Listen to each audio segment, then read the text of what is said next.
Good afternoon. Smart investor స్వాగతం. Stock markets lowest point of the day దగ్గర trade అవుతున్నాయి. Nifty ఒక్కొక్క level ను కోల్పోతుంది. 7700 నుంచి 7600, అలాగే ఇప్పుడు 7500 లెవెల్ కూడా కోల్పోయే పరిస్థితి కనిపిస్తుంది. 7538 దగ్గర ట్రేడ్ అవుతుంది 111 పాయింట్ల నష్టంతో. సెన్సెక్స్ కూడా సుమారుగా 350 పాయింట్లు కోల్పోయింది. 25,226 దగ్గర ట్రేడ్ అవుతుంది. ఇరాక్ అంతర్యుద్ధం ప్రభావం మన మార్కెట్స్ తో పాటు గ్లోబల్ మార్కెట్స్ అన్నిటిపై ప్రతికూల ప్రభావం చూపిస్తోంది. ఇరాక్ లో నార్త్ ఇరాక్ లో ప్రత్యేకించి మాసూల్ అనే ప్రాంతాన్ని అక్కడి కుర్దిష్ దళాలు స్వాధీనం చేసుకున్నాయి. కుర్ద్స్ అనే ఒక తెగ ఇతర తెగలకు మధ్య అక్కడ యుద్ధం జరుగుతుంది. ప్రభుత్వంపై యుద్ధం ప్రకటించింది కుర్దిష్ సేన. సో దీని ప్రభావం క్రూడ్ ప్రైసెస్ మీద తీవ్రంగా కనిపిస్తుంది. బ్రెంట్ క్రూడ్ $114 పైన ట్రేడ్ అవుతుంటే నైమెక్స్ క్రూడ్ $107 పైన ట్రేడ్ అవుతోంది. అండ్ డాలర్ తో రూపాయి కూడా క్షీణించి 59.50 దగ్గర కనిపిస్తుంది, 59.60 దగ్గర కనిపిస్తుంది ప్రస్తుతం. సో ఒక బ్రాడ్ బేస్డ్ సెల్లింగ్ కనిపిస్తుంది మన మార్కెట్స్ లో. సెన్సెక్స్ నిఫ్టీలతో పాటు మిడ్ క్యాప్ ఇండెక్స్ కూడా భారీ నష్టాలు చవిచూస్తుంది. సెన్సెక్స్ ఫర్ ఇన్స్టెన్స్ సెన్సెక్స్ నిఫ్టీలు 1.5% వరకు నష్టపోతే నిఫ్టీ జూనియర్ 3%, అలాగే CNX mid cap index 3%, CNX PSE index 4.3%, energy index 2.85%, అలాగే realty index 4.8%, PSU banks index 4%. ఇలా ఓవరాల్ గా మెజారిటీ ఆఫ్ ది ఇండిసెస్ నష్టాలు ట్రేడ్ అవుతున్నాయి. మేబీ ఒక ఐటీ ఇండెక్స్ మినహాయిస్తే సిఎన్ఎక్స్ ఐటీ ఇండెక్స్ ప్రస్తుతం ఫ్లాట్ గా ట్రేడ్ అవుతోంది. So all stocks are under selling pressure, ప్రత్యేకించి oil and gas stocks. So crude prices ధరలు కనుక మరింతగా పెరిగితే మన ఆర్థిక పరిస్థితి, ఫిజికల్ సిచ్యువేషన్ దిగజారే ప్రమాదం ఉంది. ఎందుకంటే ప్రస్తుతానికి $110 బ్రెంట్ క్రూడ్ ప్రైస్ ను, అలాగే 59 రూపీస్ దగ్గర డాలర్ తో రూపాయి ఉంటుందన్న అంచనాల ఆధారంగా మన ఫిజికల్ డెఫిసిట్ ఫిగర్స్ ఒక లెవెల్ ఈ లెవెల్ మెయింటైన్ చేస్తాయన్న అంచనా వేశారు. ఇదే కనుక బ్రెంట్ క్రూడ్ $120 కి వెళ్ళటం, అలాగే మేబీ రూపాయి కూడా డాలర్ తో 62 రూపీస్ 61 రూపీస్ లాంటి లెవెల్స్ కు పడిపోతే ఫిజికల్ డెఫిసిట్ టార్గెట్స్ అన్ని తారుమారు అవుతాయి. ఈ పరిస్థితిని మార్కెట్స్ కొద్దిగా ముందుగానే ఊహించి కొంత కన్సర్న్స్ వ్యక్తం చేస్తున్నాయి. అఫ్ కోర్స్ అలా అని చెప్పేసి పానిక్ కావాల్సిన అవసరం లేదు. డీప్ కరెక్షన్ ఉంటుందన్న అంచనా కూడా ఇప్పటికైతే లేదు. మేబీ ఇది 2-3 డేస్ టెంపరీ కరెక్షన్ కూడా కావచ్చు. దీన్ని ఈ అంశాన్ని దృష్టిలో ఉంచుకోవాలి.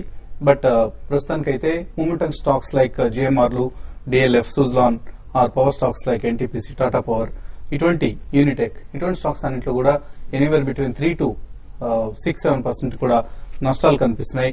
అండ్ కొంత first science of profit booking తో పాటు first science of short selling కూడా కనిపిస్తుంది ఇక్కడ. సో కేర్ఫుల్ గా ఉండాలి. ఎస్పెషల్లీ పెనీ స్టాక్స్ దూరంగా ఉండండి. ఫండమెంటలీ మంచి కంపెనీస్ ను కొనుక్కోవడానికి మాత్రం కొంత ఇది ఆపర్చునిటీ టైమ్ గా తీసుకోవచ్చు.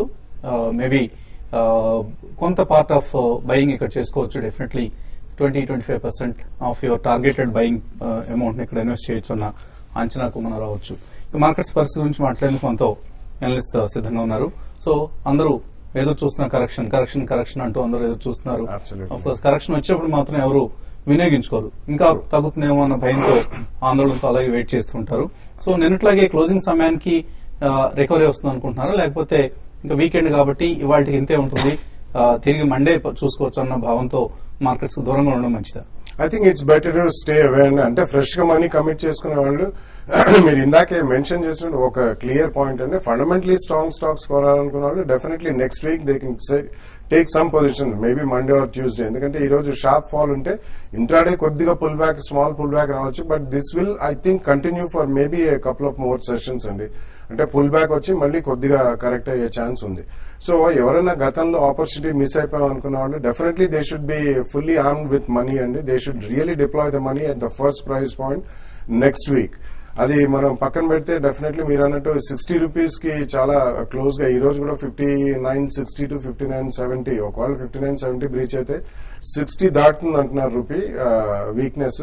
అటువంటిది ఏమన్నా ఉంటే మాత్రం డెఫినెట్లీ మళ్ళీ ఎక్స్పోర్ట్ ఓరియంటెడ్ స్టాక్స్, ఇందాకే మీరు మెన్షన్ చేసినట్టు IT stocks, front line stocks doing very well. Even second line stocks కూడా చాలా స్ట్రాంగ్ గానే ఉన్నాయి.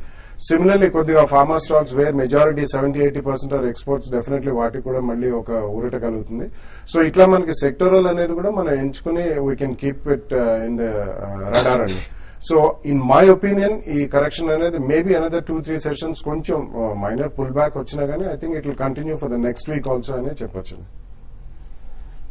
సో నిఫ్టీ ఆల్రెడీ 102 పాయింట్స్ కోల్పోయింది. మరొక 100-150 పాయింట్స్ నష్టం ఉంటుంది అనుకోవచ్చా, లేకపోతే ఇక్కడ మళ్ళీ తిరిగి సపోర్ట్ దొరుకుతుంది అనుకుంటున్నారు? అంటే ఇప్పుడున్న పరిస్థితుల్లో ఒక 100-150 పాయింట్స్ కరెక్షన్ అయితే రావడానికి అవకాశం ఎక్కువ ఉంది. ఎందుకంటే ఈ రోజు చాలా రోజుల తర్వాత ఈ రోజు ఒక సెల్లింగ్ తర్వాత ఈవెన్ టెక్నికల్ గా కూడా అన్ని లెవెల్స్ కూడా కట్ కావడం చూసాము.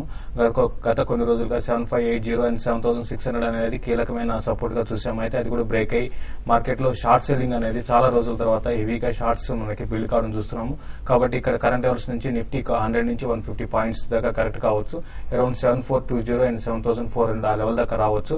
అయితే దీనికి ముందే మనకి కొన్ని స్టాక్స్ అయితే already mid cap counters high beta stocks last 2 to 3 trading session లో 15-20% పడ్డాయి కాబట్టి వాటిలో కొంచెం ఆగడానికి అవకాశం ఉంటుంది. అయితే ఇండెక్స్ పరంగా కూడా చాలా బాగా ఓవర్ బాట్ లో ఉంది కాబట్టి ఇండెక్స్ స్టాక్స్ కూడా కొంత ఈ లెవెల్ నుంచి కరెక్ట్ కావచ్చు. కాబట్టి ట్రేడర్స్ మాత్రం ఒక ఈవెన్ F&O లో పొజిషన్ తీసుకోవాలంటే లాంగ్ పొజిషన్ తీసుకోవాలంటే మాత్రం కొంచెం కాషియస్ గానే ఉండమని చెప్తాను. ఈ లెవెల్లో బయింగ్ అయితే చేయొద్దని చెప్తాను. ఇంకా కొంత వీక్ కావడానికి అవకాశం ఉంటుంది. అయితే ఇన్వెస్ట్మెంట్ పరంగా బై చేయాలనుకునే వాళ్ళు ఇక్కడ నుంచి ఒక 100 పాయింట్స్ పడితే స్లోగా కొంత ఇన్వెస్ట్మెంట్ ఒక 25% పోర్ట్ఫోలియోలో అలొకేట్ చేయమని చెప్తాను. కరెంట్ అవర్స్ నుంచి కొంత ఇంకా మార్కెట్ కొంత వీక్ కావడానికి అవకాశం ఉంటుంది. అయితే బయింగ్ మీద ఇంట్రెస్ట్ ఉండి తీసుకోవాల్సిన అనుకున్న వాళ్ళు ఒక TCS కానీ తర్వాత విప్రో కానీ ఇటువంటి స్టాక్స్ లో బై చేసుకోమంటాను. తర్వాత ఐటీసీ కూడా మనకి 335, 320 ఆ లెవెల్లో బై చేసుకుంటే 320 దగ్గర స్టాప్ లాస్ పెట్టుకుంటాను. 345 to 350 రూపీస్ దాకా పెరగొచ్చు. ఇన్ఫోసిస్ లో కూడా స్లోగా లోయర్ లెవెల్లో బై చేసుకోమంటాను. Only pharma and IT stocks లో బయింగ్ వెళ్ళమంటాను. అదర్ స్టాక్స్ లో అదర్ కౌంటర్స్ లో వద్దని చెప్తాను. DLF అయితే ఈరోజు టాప్ లూజర్ గా ఉంది. అది ఇంకా కొంత వీక్ కావచ్చు. షార్ట్ సెల్ చేసేవాళ్ళు ఈవెన్ కరెంట్ ఈ లెవెల్లో కూడా పొజిషనల్ ట్రేడర్ సెల్ చేయమంటాను. ఇక్కడ నుంచి 200 కూడా బ్రేక్ అయ్యి 192 to 194 దాకా రావచ్చు. తర్వాత ఐడిఎఫ్సి కూడా చాలా వీక్ గా ఉంది. దీంట్లో కూడా హై లెవెల్ సేల్ చేయమని చెప్తానండి. కాలర్స్ లైన్ ఉన్నారు. ఫస్ట్ కాలర్ రామరాజు రాజోల్ నుంచి. హలో హలో అడగండి Ramaraju. Good afternoon sir. Good afternoon. మీకు ఇప్పుడు బై చేసుకోవచ్చండి. ఇదండి అలంబిక్ ఫార్మానా? అలంబిక్ ఫార్మా, అలంబిక్ లిమిటెడ్ ఈ టైంలో తీసుకోవచ్చా?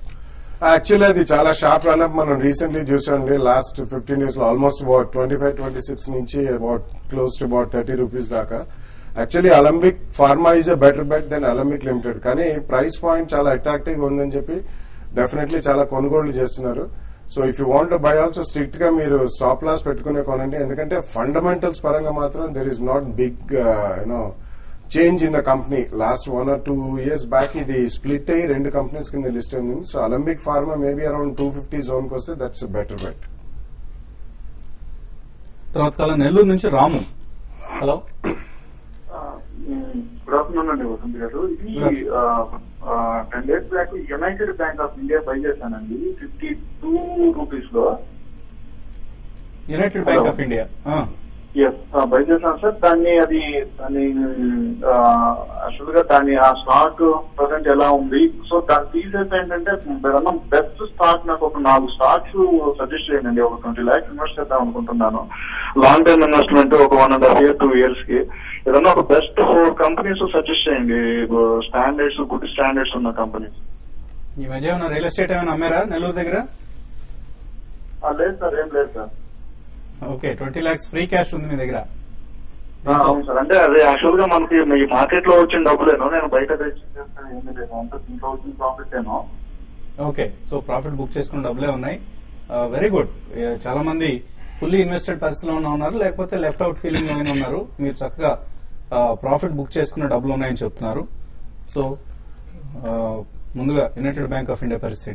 యునైటెడ్ బ్యాంక్ ఆఫ్ ఇండియా మనం చూసామండి 24 రూపీస్ నుంచి నాన్ స్టాప్ గా 50 రూపీస్ దాకా రావడం చూసాము. అయితే దీనికి బ్యాంకింగ్ స్టాక్స్ లో చాలా వీక్ గా ఉన్న కౌంటర్ అనే ఒక టైంలో. అయితే ఇప్పుడు కొంచెం ఇంప్రూవ్మెంట్ అనేది స్టాక్ లో కనపడింది. దానికి ముందు క్వార్టర్ రిజల్ట్ చాలా 2-3 క్వార్టర్లు అయితే చాలా దారుణమైన రిజల్ట్ ఇవ్వడం వల్ల స్టాక్ లో కరెక్షన్ చూసాము. అయితే కరెంట్ అవర్స్ నుంచి స్టాక్ కొంత వీక్ కావచ్చండి. ఇది కూడా ఓవర్ బాట్ జోన్ లో ఉంది. అరౌండ్ 42 రూపీస్ దాకా ఇక్కడ నుంచి 6-7 రూపాయల దాకా కరెక్షన్ రావచ్చు. 40 రూపీస్ దాకా రావచ్చు. అక్కడ రావడానికి అవకాశం ఉంటుందండి. కాబట్టి ఆ లెవెల్ వరకు మీరు ఆల్రెడీ ఈ లెవెల్లో ఉంటే కొంచెం ర్యాలీస్ వచ్చి షార్ట్ టర్మ్ కోసం అయితే ర్యాలీస్ లో ఎగ్జిట్ కమ్మంటారు. మళ్ళీ ఇమీడియట్ గా చాలా అప్ ట్రెండ్ అనేది ఇప్పట్లో పెద్దగా కనపడకపోవచ్చు అండి ఈ స్టాక్ లో. అయితే ఇంకా ఆయనకి ఎటువంటి స్టాక్స్ రికమెండ్ చేస్తారు మీరు?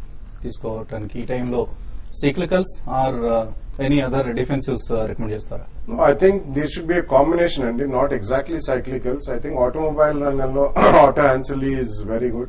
Housing finance companies and definitely Canfin Homes, GSA Housing, Dewan Housing Finance. I think that's one sector definitely one should concentrate on. It stocks lo meer edaina kuda konochu. And malli manaki almost 59, 50, 60 rupees daaka vachindi kabatti second hand pharma companies are good.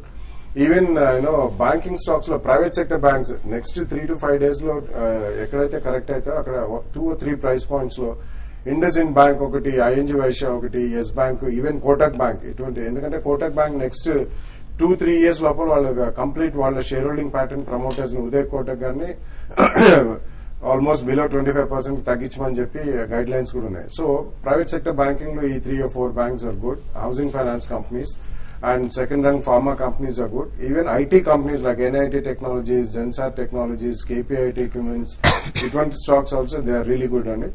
But automobile stocks definitely like Eicher Motors and Cement lo Sri Cements, which are all high price stocks anukuntunnaru, but they are not any fundamental support the price.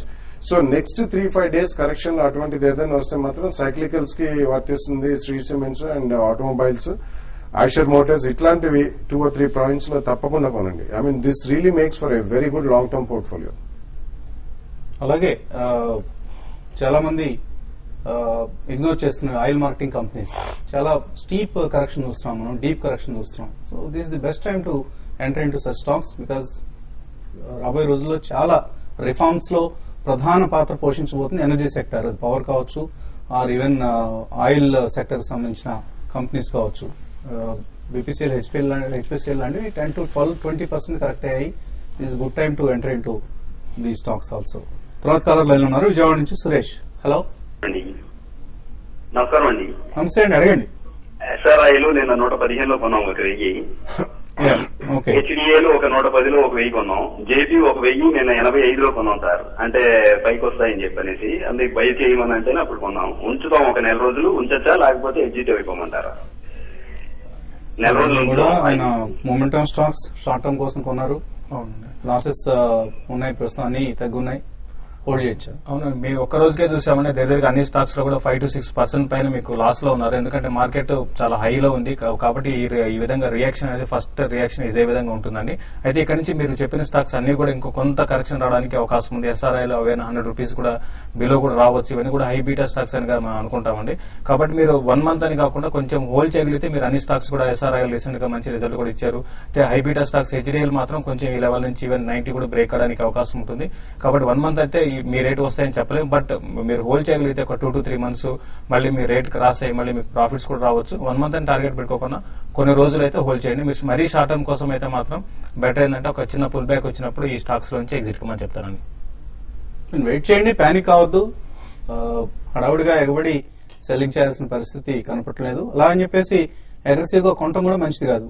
స్లోగా by చేద్దాం అనుకున్నాడు కూడా ఇంతకుముందు బాలగారు మనం అనుకున్నట్లుగా 3-4 time tranches లో కొనుక్కునేట్లుగా plan చేసుకుంటే నష్టం రాదు. అలాగే యావరేజింగ్ థియరీ కూడా వర్కౌట్ అవుతుంది. మరిన్ని కాల్స్ తీసుకోబోయే ముందు కాసేపు ప్రకటనలు.